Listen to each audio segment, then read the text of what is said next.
that in the past people might have questioned. Look, you watch, he dips towards Glenn Johnson, spins the other way, losing Pokrivac's marker completely. Little spin back out. Now, he could have sprinted for the byline here. He doesn't. He slows him back down. Now he thinks, can I back him into the box? I mean, in Simic, it's a ridiculous tackle because actually, in the end, he's running into blue shirts and running into trouble. But they look cumbersome, lethargic. Steve's right. England are sharp. All over them like a rash, and it's a great finish from Frank Lampard. And quite honestly, Steve, they could comfortably be 4-0 up. Oh, yeah, easily. He has had a dream first half, Aaron Lennon, but he has been given the opportunity, isn't he? Yeah, you saw then the left-back didn't want to know, just backed off, thought, I'm not going to tackle him. Showed Aaron Lennon inside, stonewall penalty, and then again he backed off for the second. They were all backing off for the second. Nobody wanted to go towards the ball, crossed the far post. You know, as Teddy said during the game, it's the biggest 1-2 in football. Pass from Steven Gerrard, and he runs in and gets the return. Yeah, lovely bit of movement in the first place between Rooney and Gerrard. This is classic wing play. He doesn't have to take him on. The defender is already 5-6 yards away. So he says, I'm not going to take you on, I'm just going to put it in there.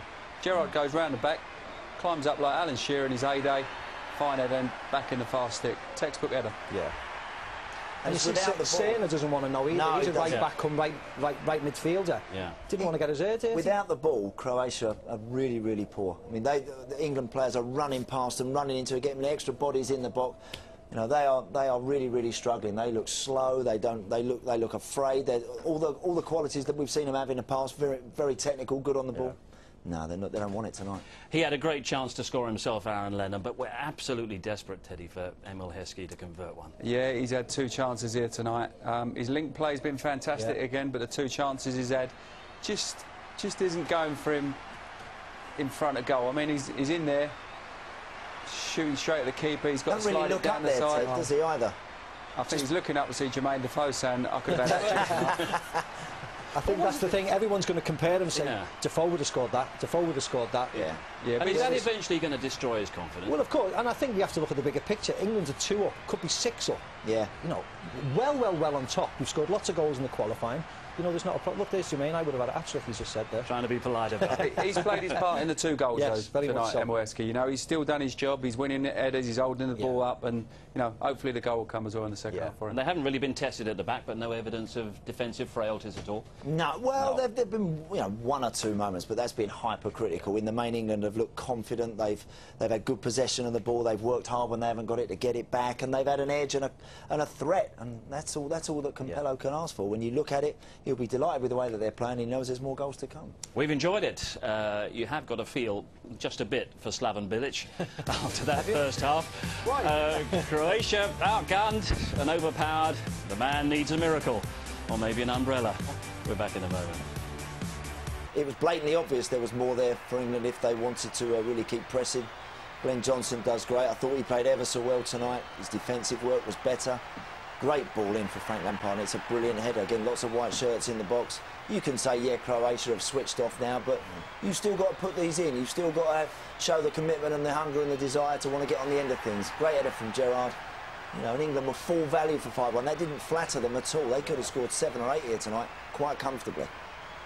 I think it was notable that the energy levels of the Croatians was just non-existent. We said after 20 minutes that they looked shattered. It looked as if, you know, the likes of Eduardo hadn't played, you know, for 100 years. They looked tired, and they could do nothing to get anywhere near England. You picked out Aaron Lennon as your man of the match. He's got a bit of competition, though, outright, hasn't he? Yeah, he has. There's competition all the way around the team at the moment, which is fantastic for Capello. But I think when the game was tight, I think he was the difference. I think he got out the defence. He put the ball in when he needed to, and he ran at the defender when he needed to, and he was the main difference. He scared the life out of Croatia in the first 15-20 minutes. A goal was given away, though, and a sloppy one. That would have frustrated Capello so much. It probably would have done. Again, it's the only thing I said before the game about Glenn Johnson. A little bit easy to just skip past. Robert Green does great to get a big hand on that. He's unlucky. He blocks that when it comes back to Eduardo, who knocks it in the back of the net. That's the only downside on the evening. That's a great stop from the goalkeeper, and maybe if the England players around him had just reacted a fraction quicker, they might have somehow snuffed that one out, but end up in the back of the net. Well, England have done the hard part. They've qualified for the World Cup finals. The even harder part is pleasing the boss, and to have someone like Capello on the touchline with a scowl on his face throughout, even a match like this, well, it's inspiring in a kind of way, isn't it? It's terrifying, I tell you that. I think, to be quite... No, at 5-1 he was still shouting, making people concentrate, wanting to score more goals. And that's, you know, that's the true professional, and I don't think he'll ever lose that. He's always been like that. And I think after previous managers we've had, the fans and all the spectators like to see that, don't they? They show that he's got the passion and he's definitely behind it. He's striving for perfection. That's exactly what he's doing. He realises that England do have their weaknesses, and he's like literally making sure everyone buttons down to every last little detail. You make him smile and you feel like you've won the World Cup already. We'll hear from Fabio Capello in a few minutes.